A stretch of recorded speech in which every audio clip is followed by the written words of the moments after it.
أعوذ بالله من الشيطان الرجيم. بسم الله الرحمن الرحيم.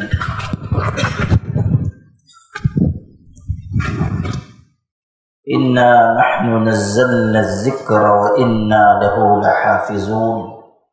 صدق الله العظيم. وقال النبي صلى الله عليه وسلم: اقرأوا القرآن فإنه يأتي يوم القيامة شفيعا لأصحابه، أو كما قال صلى الله عليه وسلم.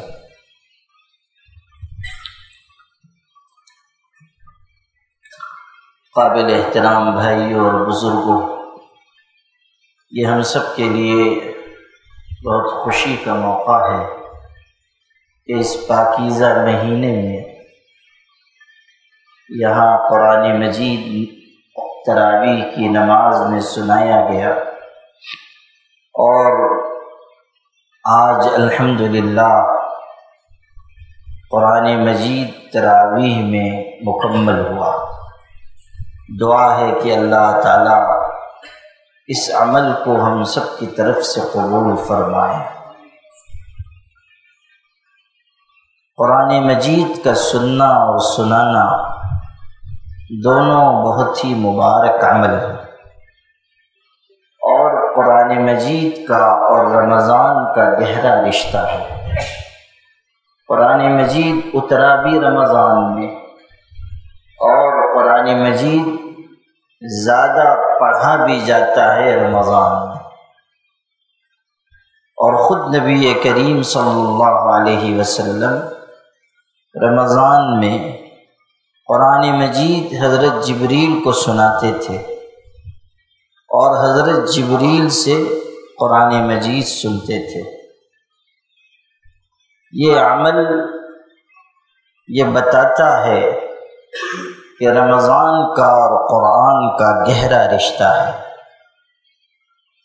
اور انسان جتنے خلوص کے ساتھ اس ماہ مبارک میں اس کلام پاک کو پڑھے گا، اسی قدر اللہ اس کے دل کو تازگی اور زندگی عطا فرمائے گا۔ ایک بڑے عالم نے یہ بات لکھی ہے، اور یہ بہت خوبصورت بات ہے۔ فرماتے ہیں کہ ما رأیت شیئا یغذی الروح والجسم ويحفظ الجسم ويسعد الانسان اکثر من القرآن، کہ کوئی ایسی چیز جو انسان کے جسم کو بھی اور اس کی روح کو بھی غذا عطا کرے، انسان کی حفاظت کرے، اور انسان کو سعادت عطا کرے، کوئی ایسی چیز قرآن سے بڑھ کر میں نے نہیں دیکھی۔ یعنی جسم کو بھی زندگی، تازگی، غذا، اور روح کو بھی زندگی اور غذا، اور جسم کی حفاظت، اور انسان کے لیے سعادت، قرآن پاک سے بڑھ کر کوئی نسخہ نہیں۔ ایک مفسر نے یہ بات لکھی ہے: اشتغلنا بالقرآن فغمرتنا بالسعادات والبرکات، کہ ہم قرآن مجید میں مشغول ہوئے، قرآن مجید پڑھنے میں، پڑھانے میں، قرآن مجید کی تشریح میں، تفسیر میں، تو قرآن پاک میں ہم مشغول ہوئے، تو اس عمل نے، اس مشغولیت نے ہماری زندگی کو رحمتوں اور سعادتوں سے بھر دیا، رحمتوں اور سعادتوں سے بھر دیا۔ مشائخ کا یہ تجربہ ہے کہ جو آدمی قرآن مجید دیکھ کر پڑھتا ہے، قرآن مجید دیکھ کر پڑھتا ہے، اللہ تعالیٰ اس کی روح کو طاقتور تو بناتا ہی ہے، اس کے جسم کو اور اس کی بینائی کو بھی اللہ تیز کر دیتا ہے، جسم بھی انسان کا طاقتور ہوتا ہے۔ ہمارے مرید ہیں ایک مرتبہ انہوں نے بڑے اصرار سے اپنے گھر بلایا، برسوں پہلے کی بات ہے۔ میں گیا تو انہوں نے اپنے والد سے بھی ملاقات کرائی۔ ان کے والد پہلے سے مجھ سے بیچارے تعلق تھا ان کو، محبت کا، عقیدت کا، لیکن میری ان سے کبھی ملاقات نہیں رہی۔ میرے والد صاحب سے وہ ملا کرتے تھے۔ اب جب اس رشتے سے ان کے بیٹے بیعت ہوئے اور پھر وہ لے گئے تو میں نے جب ان سے ملاقات کی تو بوڑھے آدمی تھے، کافی عمر، کمر بھی ذرا جھکی ہوئی۔ میں نے پوچھا آپ کی عمر کیا ہے؟ تو انہوں نے بتایا کہ لگ بھگ 80 سال، اور وہ ٹیچر تھے، ریٹائر ہوئے بھی ماشاءاللہ مدت ہو گئی، یعنی ریٹائر ہونے کے بعد دوبارہ ریٹائر ہو گئے، اتنی لمبی عمر ہو گئی ماشاءاللہ۔ تو ظاہر ہے 60 سال کی عمر میں اگر آدمی ریٹائر کر گیا اور 20 سال اور زندہ رہا، اب تو اور عمر ہو گئی، ابھی بھی وہ زندہ ہیں، تو کئی برس پہلے کی بات بتا رہا ہوں۔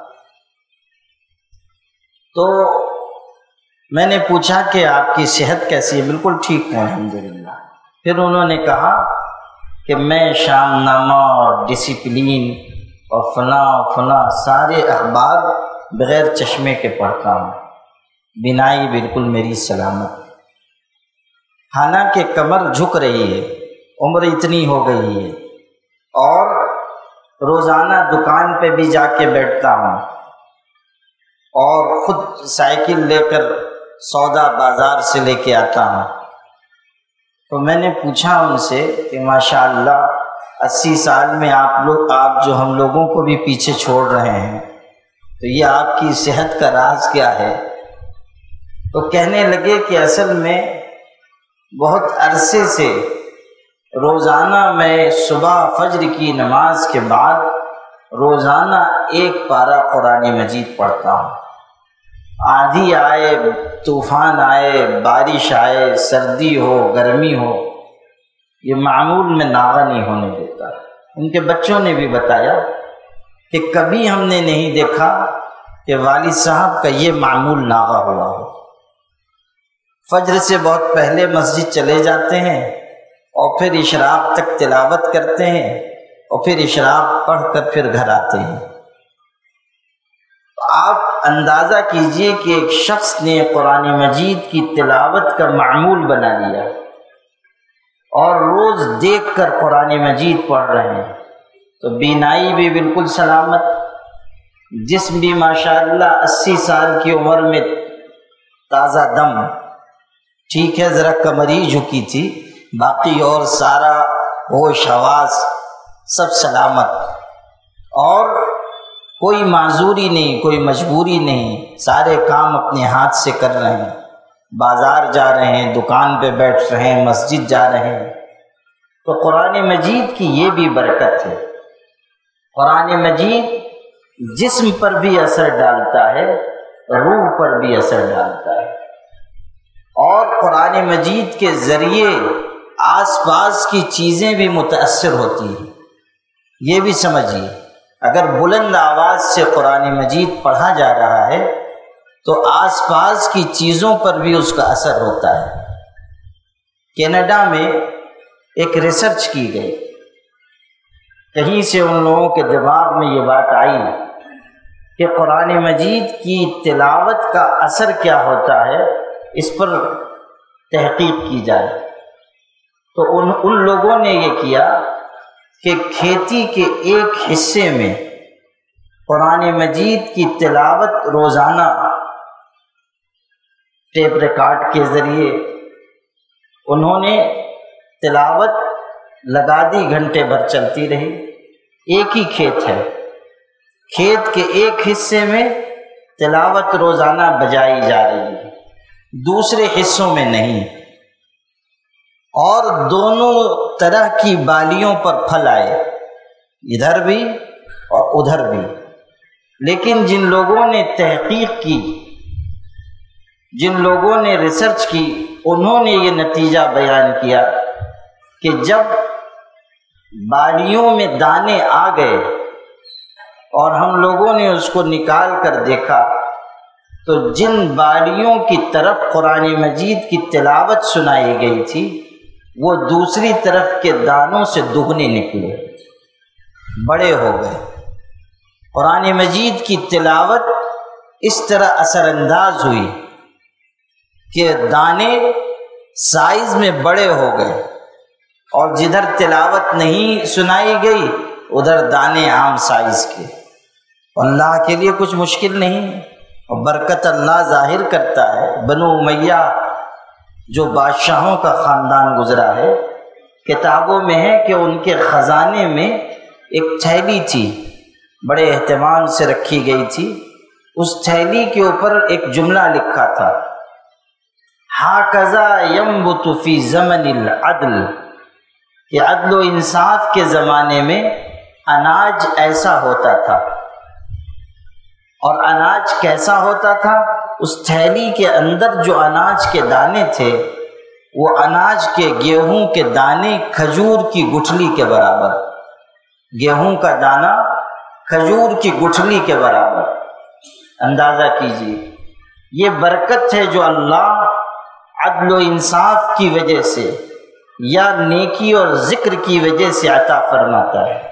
آخر زمانے کے بارے میں بھی ہے کہ جب ہر طرف نیکی اور بھلائی عام ہو جائے گی، اس زمانے میں ایسی برکت ہوگی کہ پوری ایک جماعت انار کے ایک چھلکے کے نیچے آرام کرے گی۔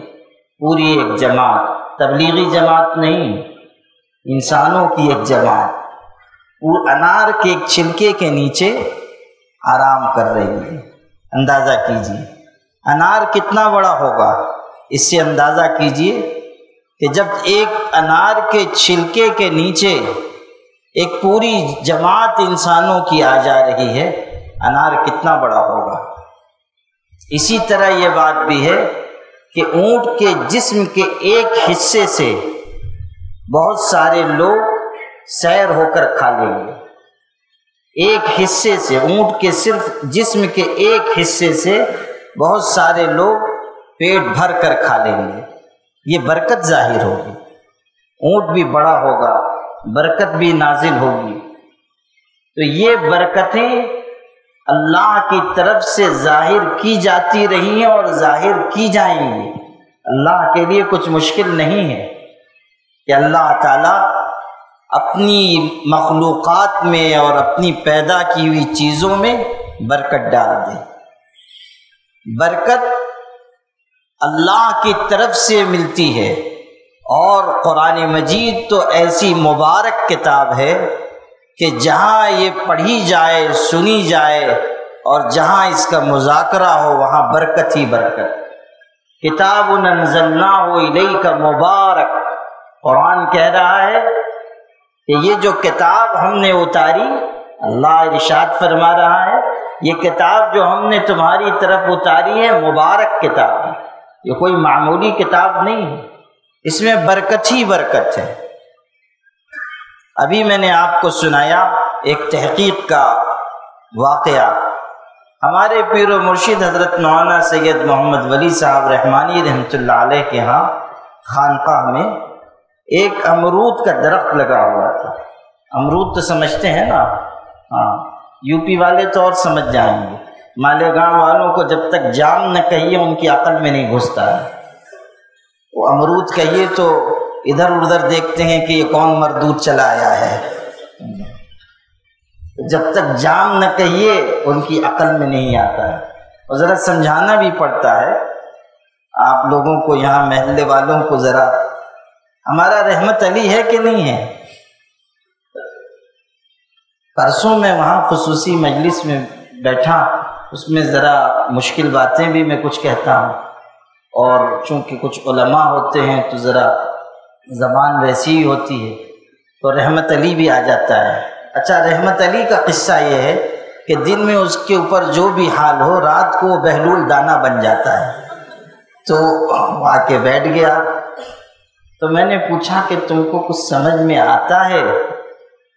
تو اس نے بڑا پیارا جواب دیا کہنے لگے ہمار بیٹری چھوٹی تھوڑی ہے کہ ہم نہ سمجھی وہ لوگ. سبحان اللہ. محلے والوں کو ذرا ٹھکانے سے سمجھانا پڑتا ہے. میں جو سمجھانا چاہ رہا تھا وہ یہ, سنانا چاہ رہا تھا وہ یہ کہ حضرت کے یہاں خانقاہ میں ایک امرود کا درخت لگایا گیا, جام کا درخت, اور حضرت رحمۃ اللہ علیہ نے قرآن مجید کی کچھ آیتیں پڑھنے کے لیے کہا یا خود پڑھ کر دم فرمائیں, اور وہ جس پانی میں دم کیا جاتا تھا وہ لے جا کر اس میں ڈال دیتے تھے امرود کے پیڑ میں. آہستہ آہستہ وہ بڑا ہوا, میں نے بھی دیکھا ہے وہ امرود کا درخت. تو جب اس پر پھل آنے شروع ہوئے, یہ دیکھیے جب پھل آنے شروع ہوئے تو عام درختوں کے مقابلے میں اس کے پھل بہت بڑے ہوتے تھے, اور پھل کی مٹھاس بھی بالکل جداگانہ ہوتی تھی. اور حضرت کہتے تھے کہ یہ قرآن مجید کی پڑھی گئی آیتوں کی برکت ہے. محسوس تجربہ ہوتا ہے انسان کو کہ قرآن مجید کس طرح اثر ڈالتا ہے, زندگی پر اثر ڈالتا ہے, آس پاس اثر ڈالتا ہے. قرآن مجید میں غیر معمولی تاثیر ہے. ایک مرتبہ میں خود گیا ہوا تھا ناندیڑ, برسوں پہلے کی بات ہے. تو ہمارے وہاں ایک مرید ہیں, ان کا بہت بڑا کھیت ہے, انہی کے یہاں میرا قیام تھا. تو انہوں نے کہا چلیے پیر صاحب کھیت دکھا دیں, تو میں بھی چلا گیا. تو چلتے چلتے, مقصد وہ نہیں تھا, وہ تو کھیت دکھا رہے تھے, لیکن انہوں نے کہا, لمبا چوڑا کھیت تھا, تو انہوں نے کہا کہ دیکھیے یہ کنواں ہے اور اس میں پہلے پانی تھا لیکن اب کئی برسوں سے سوکھ گیا اور بہت تھوڑا پانی تہ میں رہتا ہے, لیکن دوسرے اور کنویں ہیں, کام چل رہا ہے. میرے جی میں پتہ نہیں کیا بات آئی, وہاں کچھ کنکریاں تھیں, اس کو میں نے اٹھایا اور ان سے کہا کہ اس میں سے تھوڑا پانی نکالیے, جو تھوڑا بچا ہوا پانی.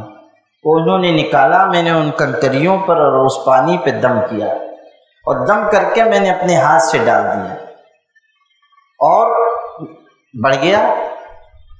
اور اسی دن واپسی تھی, آ گیا واپس.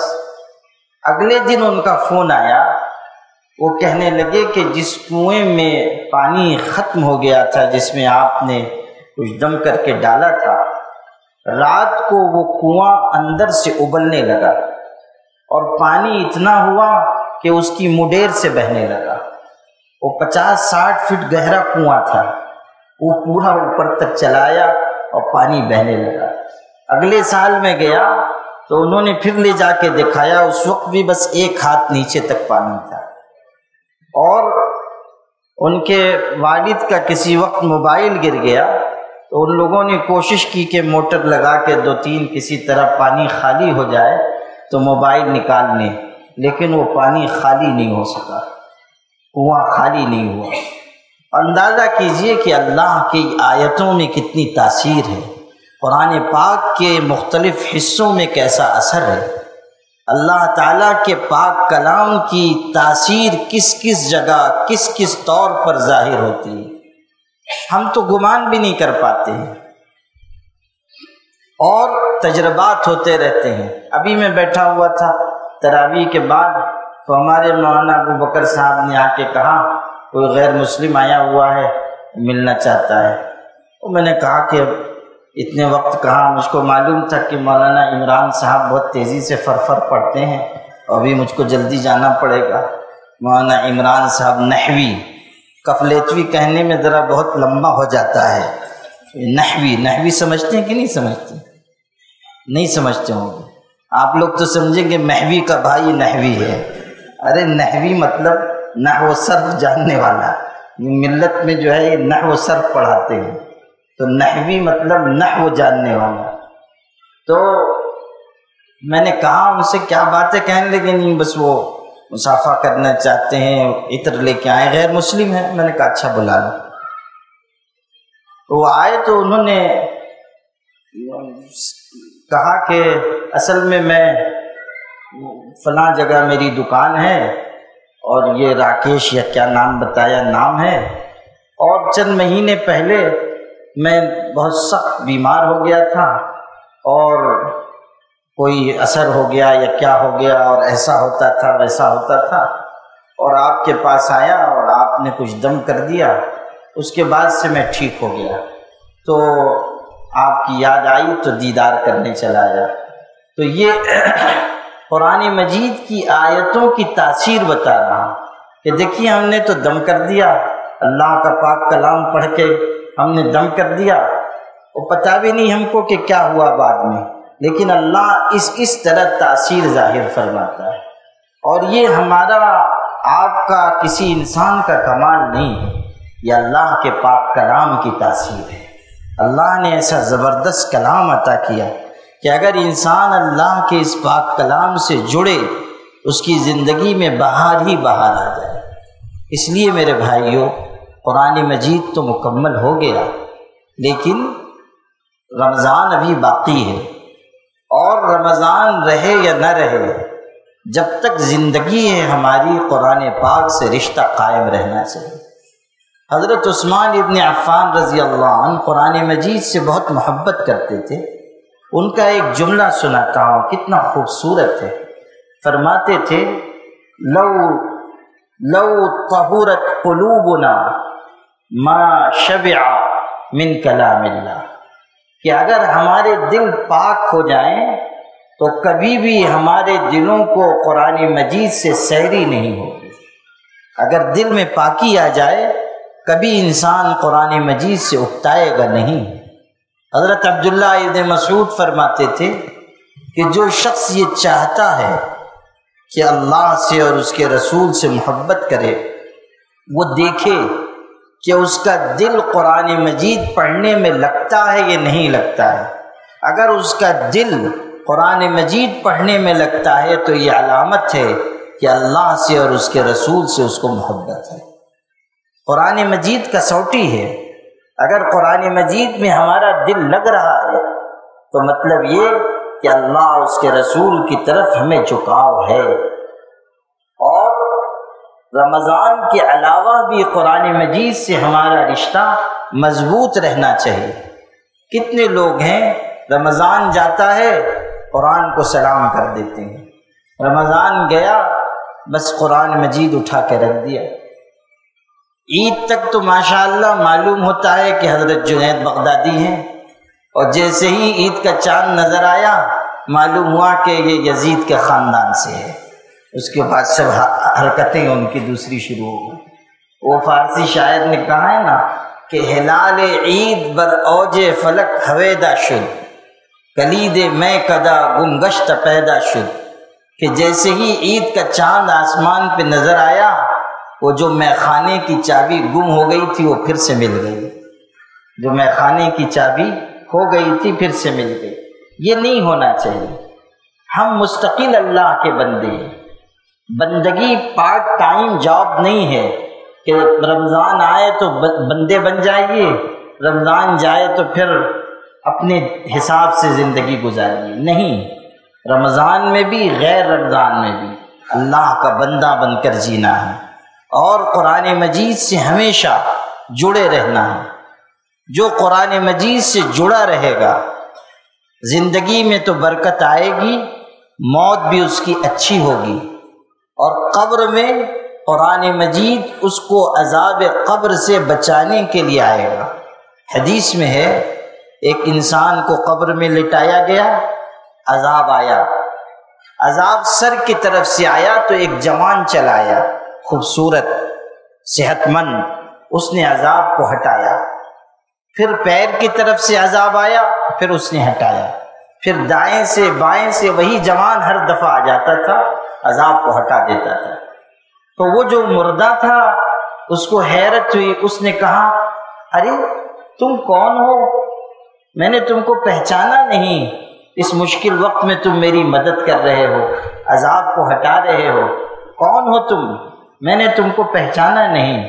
تو وہ جوان کہے گا تم نے مجھے پہچانا نہیں، میں وہ قرآن ہوں جس کی تم دنیا میں تلاوت کرتے تھے، میں وہ قرآن ہوں جس کی تم دنیا میں تلاوت کرتے تھے۔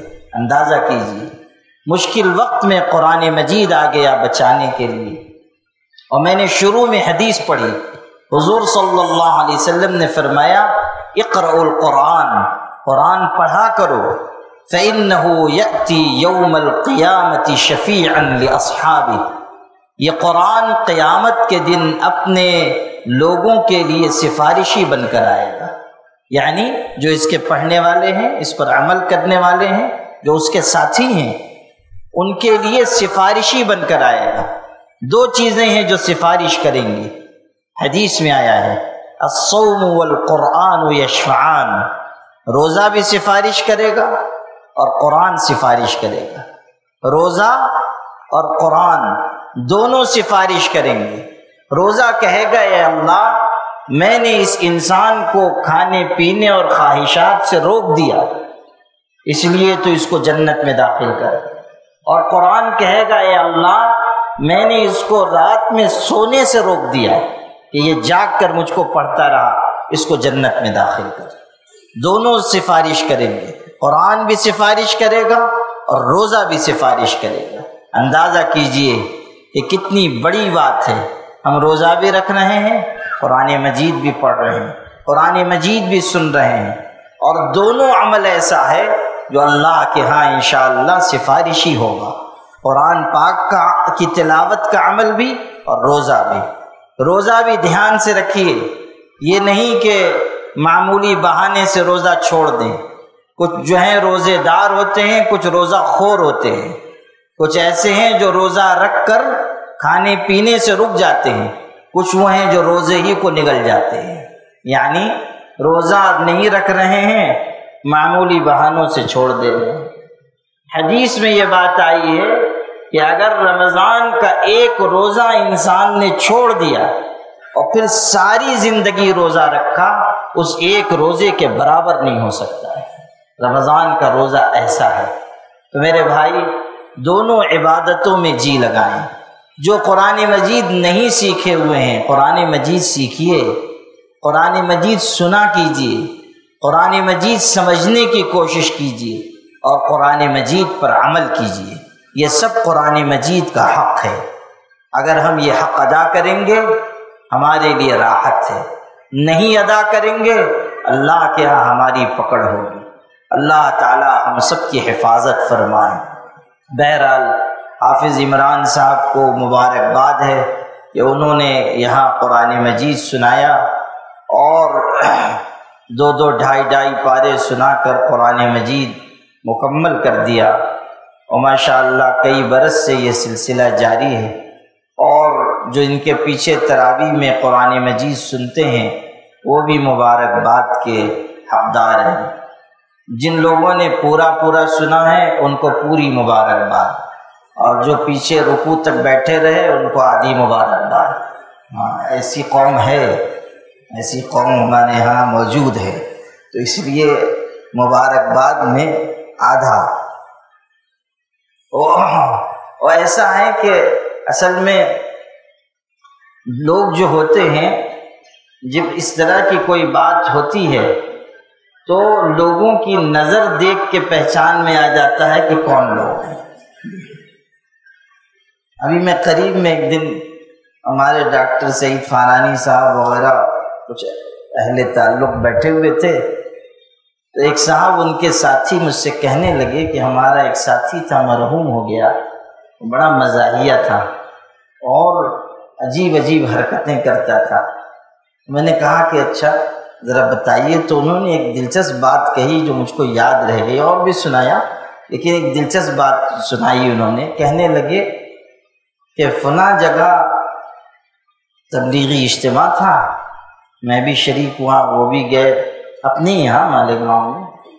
تو ہوتا ہے نا کہ انسان بیان سنتا ہے تو دل پہ اثر ہوتا ہے، تو بیان ہوا ان کے دل پہ، بیچارے جو بیان کر رہے تھے انہوں نے کہا کہ مجھ کو بڑا اثر ہوا۔ تو جب بیان ختم ہو کے ہم لوگ نکلے تو وہ آپس میں بات چیت ہونے لگی، تو میں نے کہا کہ آج جو بیان ہو رہا تھا تو میں سمجھ رہا تھا کہ میرے ہی لیے بیان ہو رہا ہے، مجھ کو کہا جا رہا ہے، میری غلطی بیان ہو رہی ہے۔ ہوتا ہے نا کہ انسان کو محسوس ہوتا ہے کہ میرے اندر جو خامی ہے وہ بیان ہوئی ہے۔ تو وہ کہنے لگے بالکل صحیح کہہ کے رک گئے۔ میں بھی ایسا محسوس کر رہا تھا، یہ کہا انہوں نے، بالکل صحیح، میں بھی ایسا محسوس کر رہا تھا۔ تو مجھ کو یہ لگا کہ وہ اپنا تاثر بیان کر رہے ہوں گے، کہ آپ کو لگا کہ میرے بارے میں بیان ہو رہا تھا، مجھ کو لگا کہ میرے بارے میں۔ لیکن اس آدمی نے جو جواب دیا وہ اس سے مختلف تھا۔ اس نے کہا مجھے بھی یہی محسوس ہو رہا تھا کہ تیرے لیے ہی بیان ہو رہا تھا یہ۔ لا الہ الا اللہ۔ تو یہ بات ہے میرے بھائی کہ جن لوگوں نے پورا سنا ہے ان کو پوری مبارکباد، اور جنہوں نے اس میں کمی کسر کی ہے بہرحال ان کو بھی مبارکباد، مگر آدھی مبارکباد۔ اللہ تعالی ہم سب کو اپنی رضا کے لیے عبادت میں محنت کرنے والا بنائے۔ اور میں نے ابھی دعا سے پہلے ذکر کیا تھا، ہمارے حضرت کے خلیفہ تھے، وہ گزر گئے بیچارے، بڑے اچھے نیک آدمی تھے۔ آپ سب لوگ 3 دفعہ سورہ قل واللہ احد، سورہ اخلاص پڑھ کر ان کو بخش دیجئے۔ سورہ اخلاص پڑھ لیجئے 3 دفعہ، قل واللہ احد کی سورہ، اور ان کو مرحوم کو بخش دیجئے، مرحومین کا حق ہوتا ہے۔